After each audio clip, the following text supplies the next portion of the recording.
আসসালামু আলাইকুম। সংবাদে আপনাদের সবাইকে স্বাগতম জানাচ্ছি আমি নুসরাত। শুরুতেই সংবাদ শিরোনাম। ইসিতে দুপক্ষের হাতাহাতি, রুমিন ফারহানার বিরুদ্ধে এনসিপি নেতার অভিযোগ দায়ের। ফজলুর রহমানকে বিএনপির নোটিশ, ২৪ ঘণ্টার মধ্যে জবাব দেওয়ার নির্দেশ।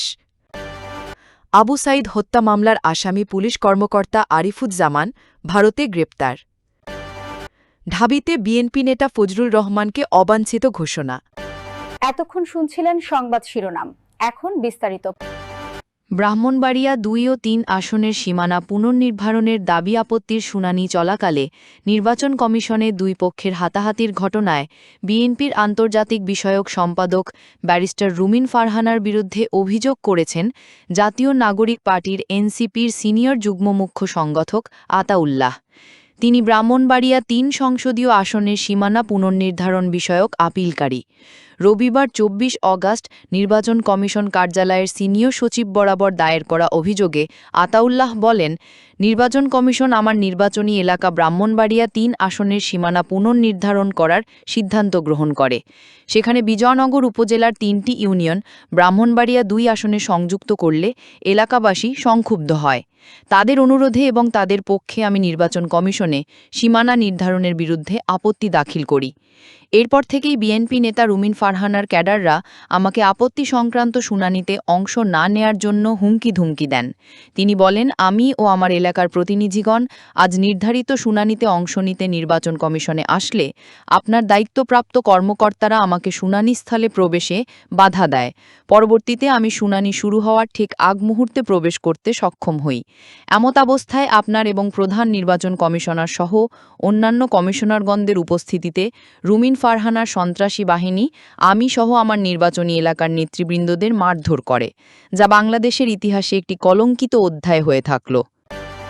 উদ্ভট ও শৃঙ্খলা পরিপন্থী বক্তব্যের অভিযোগে বিএনপি চেয়ারপারসনের উপদেষ্টা পরিষদের সদস্য ফজলুর রহমানকে কারণ দর্শানোর নোটিশ দেওয়া হয়েছে। তার বিরুদ্ধে কেন সাংগঠনিক ব্যবস্থা নেওয়া হবে না তা জানাতে তাকে ২৪ ঘণ্টা সময় দেওয়া হয়েছে। বিএনপির দায়িত্বশীল একটি সূত্রে ফজলুর রহমানের বিরুদ্ধে এই সাংগঠনিক ব্যবস্থা নেওয়ার তথ্য জানা গেছে। ফজলুর রহমান দীর্ঘদিন ধরে সামাজিক যোগাযোগ মাধ্যমে বিভিন্ন ধরনের বক্তব্য দিয়ে আলোচনায় আসেন। জানা গেছে, কারণ দর্শানোর নোটিশে উল্লেখ করা হয়েছে, আপনি জুলাই-আগস্ট ঐতিহাসিক গণ অভ্যুত্থান নিয়ে ক্রমাগত কুরুচিপূর্ণ ও বিভ্রান্তিকর বক্তব্য দিয়ে আসছেন এবং আত্মদানকারী শহীদদের নিয়ে যেই বক্তব্য দিচ্ছেন তা সম্পূর্ণরূপে দলীয় আদর্শ ও গণ অভ্যুত্থানের চেতনার পরিপন্থী। মহিমান্বিত এই গণ অভ্যুত্থানের বিরুদ্ধে এবং গণতন্ত্র পুনরুদ্ধারের আন্দোলন নিয়ে আপনার বক্তব্য জনমনে তীব্র প্রতিক্রিয়া সৃষ্টি করেছে। আপনার বক্তব্য দলের সুনাম ক্ষুণ্ণ করার সুপরিকল্পিত চক্রান্তের প্রয়াস বলে অনেকেই মনে করেন। এমনকি আপনি জনগণের ধর্মীয় অনুভূতিতেও আঘাত দিয়ে কথা বলছেন। এতে আরও উল্লেখ করা হয়, জুলাই-আগস্ট গণ অভ্যুত্থানে বিএনপির 450-র বেশি নেতাকর্মীসহ ছাত্র জনতার প্রায় ১,৫০০-এর অধিক মানুষ শহীদ হয়েছেন এবং ৩০,০০০-এর অধিক মানুষ গুরুতর আহত হয়েছেন। গণতন্ত্র পুনরুদ্ধারের জন্য গণ অভ্যুত্থানে ছাত্র জনতার এ ধরনের বীরোচিত ভূমিকাকে আপনি প্রতিনিয়ত অপমান ও অমর্যাদা করছেন। কারণ দর্শানোর নোটিশে আরও বলা হয়, এ ধরনের উদ্ভট ও শৃঙ্খলা পরিপন্থী বক্তব্যের কারণে কেন আপনার বিরুদ্ধে সাংগঠনিক ব্যবস্থা গ্রহণ করা হবে না তার যথাযথ কারণ দর্শিয়ে আগামী ২৪ ঘণ্টার মধ্যে একটি লিখিত জবাব দলের নয়াপল্টন কেন্দ্রীয় কার্যালয়ে জমা দেওয়ার জন্য আপনাকে নির্দেশ প্রদান করা হল। এ বিষয়ে ফজলুর রহমানের মন্তব্য জানতে চাইতে গেলে তিনি আজ সন্ধ্যা 6:45টার দিকে প্রথম আলোকে বলেন, আমাকে নোটিশ দেওয়ার কথা শুনেছি, কিন্তু নোটিশটা হাতে পাইনি, তাই এই নিয়ে কোনো মন্তব্য করতে চাই না। অবৈধভাবে ভারতে প্রবেশের সময় ভারতীয় সীমান্তরক্ষী বাহিনীর বিএসএফের হাতে গ্রেপ্তার হয়েছেন বাংলাদেশ পুলিশের সহকারী কমিশনার এএসপি মোহাম্মদ আরিফুজ্জামান। তিনি রংপুরের আবু সাইদ হত্যা মামলার এজাহারভুক্ত আসামি। শনিবার সন্ধ্যায় আরিফুজ্জামান পশ্চিমবঙ্গের উত্তর ২৪ পরগনা জেলার স্বরূপনগর থানার অন্তর্গত এলাকার অরক্ষিত সীমান্ত দিয়ে ভারতে প্রবেশের চেষ্টা করেন। এ সময় হাকিমপুর সীমান্ত চৌকিতে টহলরত বিএসএফের ১৪৩ নম্বর ব্যাটালিয়নের সদস্যরা তাকে আটক করেন। এরপর শুরু হয় প্রাথমিক জিজ্ঞাসাবাদ। পরের রাতেই তাকে স্বরূপনগর থানার পুলিশের হাতে তুলে দেওয়া হয়। এ সময় মোহাম্মদ আরিফুজ্জামানের কাছ থেকে বেশ কিছু পরিচয়পত্র, সরকারি নথি উদ্ধার করে ভারতীয় পুলিশ। তার বাড়ি বাংলাদেশের নীলফামারী জেলার শাহীপাড়া এলাকায়।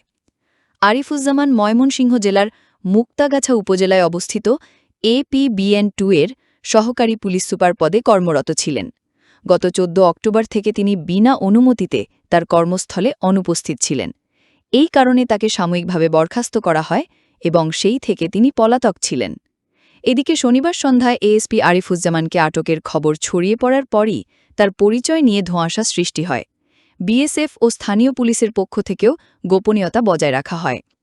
আরিফুজ্জামানের বিরুদ্ধে 14A ফরেনার্স আইন এবং ভারতীয় পাসপোর্ট আইনের 12 ধারায় মামলা দায়ের করা হয়েছে। আজ রোববার কড়া নিরাপত্তায় তাকে বসিরহাট মহকুমা আদালতে নেওয়া হলে 14 দিনের বিচার বিভাগীয় হেফাজতের জেল হাজতের নির্দেশ দেন অতিরিক্ত মুখ্য বিচারক। উল্লেখ্য, গত বছরের 16 জুলাই পুলিশের গুলিতে নিহত হন কোটা সংস্কার আন্দোলনের সক্রিয় কর্মী আবু সাইদ। ওই দিন দুপুর 2:30টার দিকে বেগম রোকেয়া বিশ্ববিদ্যালয়ের সামনে পার্ক মোড়ে আন্দোলনরত শিক্ষার্থী ও পুলিশের মধ্যে সংঘর্ষ হয়। ছাত্রদের ছত্রভঙ্গ করতে পুলিশ টিয়ার গ্যাস নিক্ষেপ ও লাঠি চার্জ করে। ছাত্ররা সবাই সরে গেলেও আবু সাইদ লাঠি হাতে দাঁড়িয়ে যান। এই অবস্থায় 50 ফুট দূর থেকে পুলিশ তার ওপর ছড়াগুলি ছোড়ে। পুলিশের অবস্থানের জায়গাটি ছিল বিশ্ববিদ্যালয়ের প্রধান ফটকের সামনে। তারপরও অবস্থান থেকে সরেননি আবু সাইদ।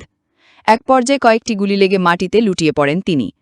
অন্যান্য শিক্ষার্থীরা তাকে হাসপাতালে নেওয়ার আগেই তিনি মারা যান। 48 বছর বয়সী আরিফুজ্জামান রংপুর মহানগর পুলিশের তৎকালীন সহকারী কমিশনার এএসপি পদে কর্মরত ছিলেন। শেখ হাসিনার অত্যন্ত ঘনিষ্ঠ ছিলেন এই পুলিশ কর্মকর্তা। গত বছরের 5ই আগস্ট ছাত্র জনতার গণ অভ্যুত্থানে শেখ হাসিনার সরকার পতনের পরই গা ঢাকা দেন আরিফুজ্জামান। নিজের কর্মস্থলে অনুপস্থিত ছিলেন তিনি। কর্মস্থলে অনুপস্থিতির কারণে সম্প্রতি তাকে সাময়িকভাবে বরখাস্ত করা হয়। জানা যায়, এ সময় সাতক্ষীরা এলাকায় আত্মগোপন করেছিলেন তিনি। বিএনপি চেয়ারপারসনের উপদেষ্টা ফজলুর রহমানকে ঢাকা বিশ্ববিদ্যালয়সহ এর আশপাশের এলাকায় অবাঞ্ছিত ঘোষণা করেছে ঢাকা বিশ্ববিদ্যালয় ছাত্র সংসদ নির্বাচনের স্বতন্ত্র প্যানেল সমন্বিত শিক্ষার্থী সংসদ। জুলাই শক্তিকে কালো শক্তি ও সংগঠকদের রাজাকারের বাচ্চা বলার প্রতিবাদে প্রয়োজনে তাকে প্রতিহত করার কথাও বলেন তারা। রোববার 24শে আগস্ট ঢাবিতে আয়োজিত এক সংবাদ সম্মেলনে অবাঞ্ছিত করার ঘোষণা দেন সমন্বিত শিক্ষার্থী সংসদ প্যানেলের সাধারণ সম্পাদক জিএস পদপ্রার্থী মোহাম্মদ আবু সায়াদ বিন মাহিন সরকার। সংবাদ সম্মেলনে মাহিন সরকার বলেন, আমরা আমাদের জায়গা থেকে আমাদের অবস্থান স্পষ্ট করে দিয়েছি। যদি ভবিষ্যতেও কেউ 24-এর গণ অভ্যুত্থান নিয়ে দৃষ্টতাপূর্ণ মন্তব্য করে, আমরা সমন্বিত শিক্ষার্থী সংসদের পক্ষ থেকে প্রতিবাদ জানাব এবং ফজলুর রহমান যদি ঢাকা বিশ্ববিদ্যালয় ক্যাম্পাস এবং তার আশপাশে কোনো এলাকায় আসে, তাহলে আমি মাহিন সরকার এবং সমন্বিত শিক্ষার্থী সংসদ মিলে তাকে প্রতিহত করব। তিনি বলেন, তাকে ঢাকা বিশ্ববিদ্যালয় ক্যাম্পাসে অবাঞ্ছিত ঘোষণা করছি যতক্ষণ না পর্যন্ত বিএনপির অনুগত ছাত্র সংগঠন তাদের অবস্থান পরিষ্কার না করবে। আমরা সাধারণ শিক্ষার্থীর পক্ষ থেকে তাদের প্রতিও আমরা সন্দেহ প্রকাশ করব। আমরা বলতে চাই, ডাকসু নির্বাচন শুধু নয়, সমন্বিত শিক্ষার্থী সংসদের মাধ্যমে জাতীয় রাজনৈতিক যে ইতিহাস সেটি সংরক্ষিত হবে সঠিকভাবে। এদিকে ফজলুর রহমানের বক্তব্যের প্রতিবাদে তার কুশপুতুল দাহ ও গণজুতা নিক্ষেপ কর্মসূচি ঘোষণা করেছে বৈষম্য বিরোধী ছাত্র আন্দোলন। রোববার 24শে আগস্ট সন্ধ্যা 7:30টায় শাহবাগ জাদুঘরের সামনে এই কর্মসূচি পালন করবে সংগঠনটি।